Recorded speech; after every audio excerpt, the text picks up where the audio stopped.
ভিগু নন্দী নারী, আর.জি. রাও স্যার।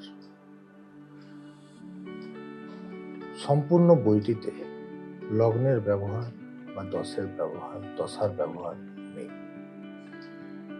সাধারণভাবে যদি আমরা প্রেডিকশন করি ওই বইয়ের আধারে, আমরা সবাই ভিগু নন্দী নারী বলছি। লগ্ন ব্যবহার যেহেতু নেই, তাহলে আমরা প্রেডিকশন করবো কিভাবে? গ্রহ জাজ করতে হবে কিভাবে? ধরুন বেসিক ভাবে, কম্বিনেশন আমি যাচ্ছি না, বেসিক ভাবে মেষ রাশিতে রবি উচ্চস্থ। অ্যাকর্ডিং টু আদার্স অ্যাস্ট্রোলজি, লগ্ন বা বিভিন্ন কিছু দেখা হয়, ভিগু নন্দী নারীতে তো ওটা নেই। মেষ রাশিতে রবি উচ্চস্থ, এটি রাশিচক্রের রাজধানী। তাই কেন্দ্রীয় সরকার দিল্লিকে নির্দেশ করে যে ব্যক্তির মেষ রাশিতে রবি অবস্থান বন্ধুত্বপূর্ণ গ্রহের শুভ দিক পায়, তার পিতা কেন্দ্রীয় সরকারের পৃষ্ঠপোষকতা এবং সাহায্য লাভ করে। এমনকি তার পুত্র এই ধরনের সুযোগ সুবিধা ভোগ করবে, ব্যক্তির পুত্র খ্যাতি অর্জন করবে, নাম মান সম্মান অর্জন করবে, যন্ত্রপাতি পেশায় থাকতে পারে। রবি ওখানে থাকলো মেষ রাশিতে এবং শুভ গ্রহের সাহায্য পেল, তবেই সম্ভব। যদি এই রবি কত, কোন ভাব, কোন নক্ষত্র ম্যাটার না, বৃষ রাশিতে থাকে, পিতা আর্থিকভাবে সচ্ছল হবে, এমনকি তার পুত্রেরও আর্থিক প্রশাসনের সম্পর্কিত পেশা থাকতে পারে বা থাকে।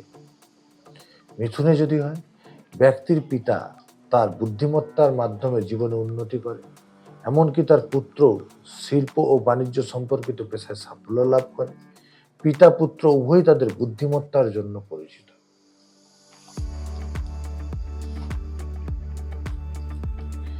কর্কট রাশিতে রবি, ব্যক্তির পিতা শিল্পপ্রেমী, কারণ কর্কট রাশি চন্দ্রের রাশি, শিল্পের রাশি, মন, আর্ট, কলা। ব্যক্তির পুত্র তার জন্মস্থান ব্যতীত অন্য স্থানে জীবনে সাফল্য লাভ করে এবং জীবনে প্রচুর উন্নতি করে। সিংহ রাশিতে রবি, জাতকের পিতা দৃঢ় প্রতিজ্ঞ, অন্যদের উপর কর্তৃত্ব প্রয়োগ করে সমাজে মর্যাদা, রাজকীয় অনুগ্রহ এবং পৃষ্ঠপোষকতা উপভোগ করে। তার কথাবার্তাতে স্পষ্ট একজন ব্যক্তির পুত্রও তার দাদুর মতো হবে, যিনি রাজকীয় অনুগ্রহ উপভোগ করবেন। না লগ্ন,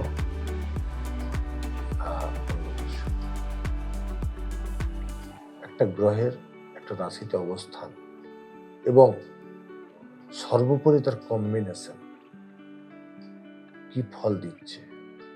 কারণ রাশির কারক বা ভাব, নক্ষত্র আপনি যাই ধরুন, সবের কারকতা গ্রহের উপর নির্ভরশীল। প্রত্যেকটার গ্রহ, তো গ্রহ কোন গ্রহকে কি দিচ্ছে, কি সম্পর্ক করছে, সেটাই বিএনএন এর মেন রহস্য।